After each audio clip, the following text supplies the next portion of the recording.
Good Erev Shabbos, everyone. So it's Shabbos before Gimal Tamuz and Chukas in Eretz Yisrael, Parshas Korach in Chutz La'aretz. So a quick idea to put a few things together. We know that in Chassidus it teaches us that the Torah is present, and anything that happens in a certain time, it's not a story that happened once upon a time. It's something that's present, that's happening constantly. Matan Torah, when we on Shavuos we don't celebrate the Torah that was given 3,300 years ago. We're receiving the Torah now. Pesach, we feel liberated now. Hanukkah, we're celebrating the message of the menorah now. Sukkot, the idea of sitting in a sukkah now. So when we have a day like Gimal Tamuz and we have a few happenings over history, so we have to look at it as if it's all happening at one time. And when we look at all the stories together, it gives us insight of how we're supposed to view Gimal Tamuz, or what the day that we're looking at. We know in history, first time Gimal Tamuz comes in is when Yehoshua, we spoke about this before, the conqueror, the successor of Moshe Rabbeinu, goes in one of the battles.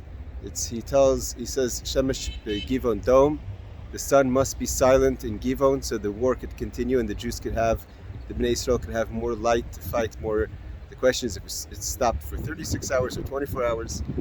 And then later, not too long ago, close to 100 years ago, in Tafresh Pezai in 1927, the beginning of the liberation of the previous Lubavitcher Rebbe from communist Soviet prison, that the Rebbe was released from prison to go into exile. That was supposed to last 3 years. It lasted just over 10 days. And Yud Beis Tammuz, the Rebbe was released. So the Rebbe was freed from prison also on Gimal Tamuz. At the time, it didn't look like a great simcha because of going on. The Rebbe had to go to Galus, to exile, but eventually this was the beginning of the redemption of the Geula.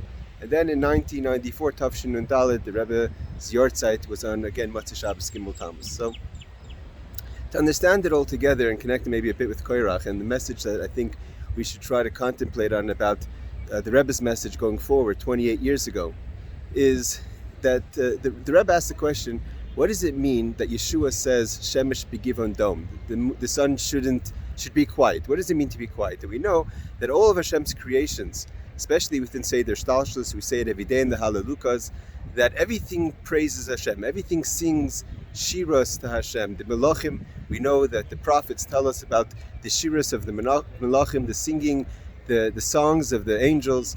The sun has a song, and when the sun is singing towards Hashem, the soul of the sun, so to say, gets so inspired and wants to be to nullify itself to its creator that it's constantly bowing and moving towards a way of bowing towards Hashem.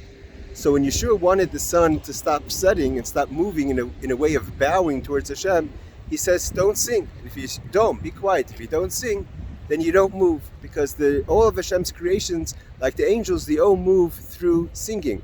Like the famous teaching of the Alter Rebbe, he says that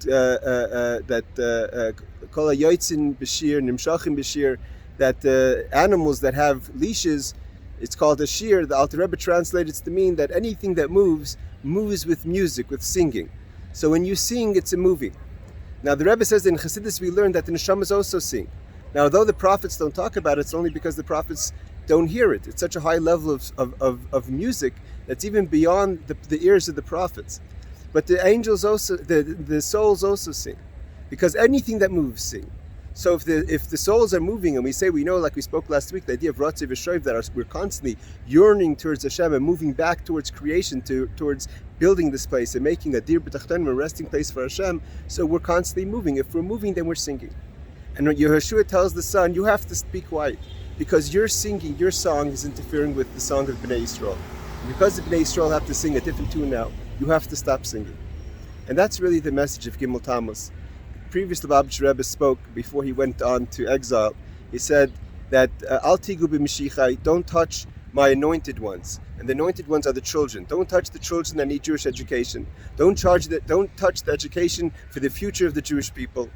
It means that when it comes to us having to focus and figure what we have to do and making a dir b'tachtonim, so Yeshua teaches us, and this is really the message of the Rebbe, that if the song of Bnei Yisrael, and the song has to come from the heart, and it has to come from feeling, and it has to come, we don't connect to Yiddishkeit and to Hashem in a dry way. We feel the passion. But when our song, it has to go beyond the laws of nature, and has to go beyond the limitations of teva, of nature.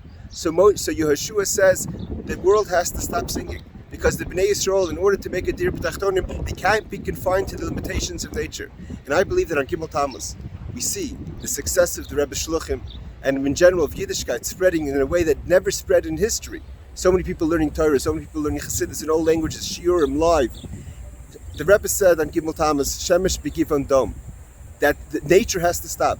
Because in order for us to get to Mashiach, there has to be such an energy, and so much passion, and so much love and yirah for Hashem, and to accomplish so much that we can't let anything interfere with our avodas Hashem.